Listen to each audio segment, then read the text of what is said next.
Reshut Ramanim, with the permission of the rabbis.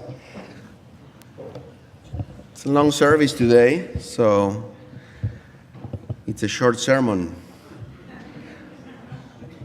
What, you're happy? So when was the last time you saw a donkey? Let me ask you again, when, or differently, when was the last time you rode on a donkey? No, never? Never in life. Okay, when was the last time you helped someone in the road to unload his or her donkey? No? Okay, so I imagine anybody can say yes to any of these answers. Seeing a donkey, yeah, here and there, but riding on a donkey? Sorry? You did it. Once in your life or twice? Very good. Thank you, Gail. You saved the day. Thank you. So maybe if I said this sermon 100 years ago, or maybe a little bit more, it could be relevant, but donkeys are not part of our daily lives nowadays. So nevertheless, we just read in the Torah a commandment related to a donkey, and I think I pointed to you, yes?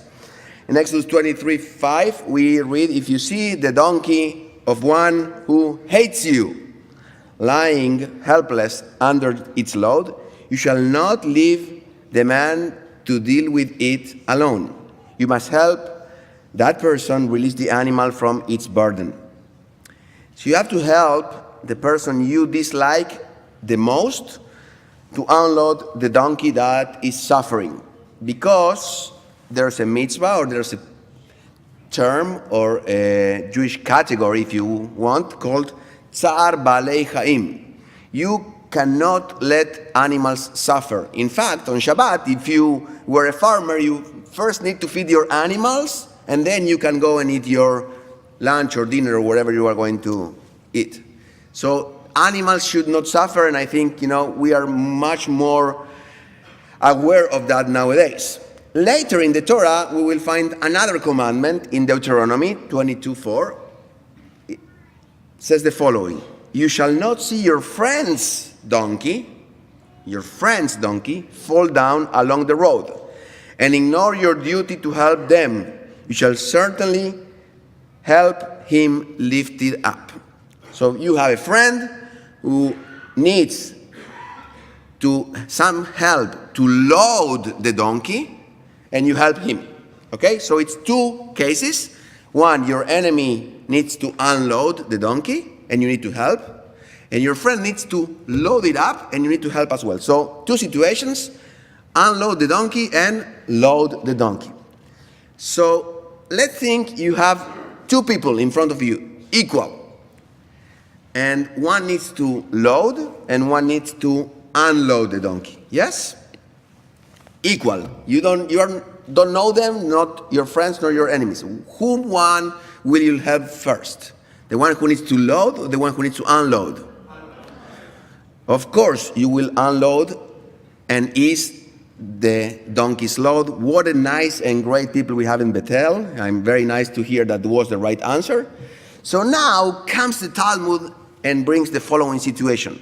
The tractate of Baba Metzia says, Tashma, Oev lifrok ושונא לטעון, מצווה בשונא כדי לחוף את יצרו.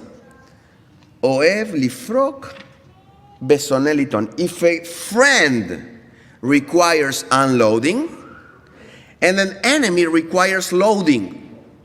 Okay? Are you following the rationale? Yes? A friend requires unloading, that you will go first to that person, and an enemy requires unloading. One's first obligation is toward his enemy in order to subdue his own evil inclinations. So now you should think, continues the Talmud, that relieving the suffering of an animal is a biblical commandment. Surely the other is preferable. Even so, the reason is in order to subdue your own evil inclination is more compelling, makes you a better person. So the Torah goes against the Torah to make you a better person. Think of a person you dislike.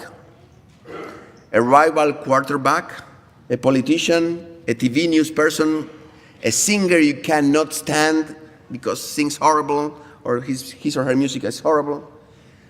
So the Torah sends a relevant message and teaches us to subdue our evil inclination. You would have thought you could go first to help your friend to unload because the donkey is suffering and is your friend. And the Talmud comes and tells you, no. Do the other thing first. You'll become a better person that way.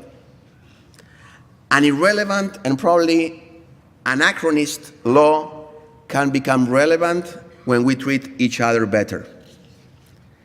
The Torah becomes a living teaching when you discover nuances. The world becomes a better world when we look for others, even for those we dislike. If we manage to subdue our Yetzer Hara, our evil inclination, we may build something together.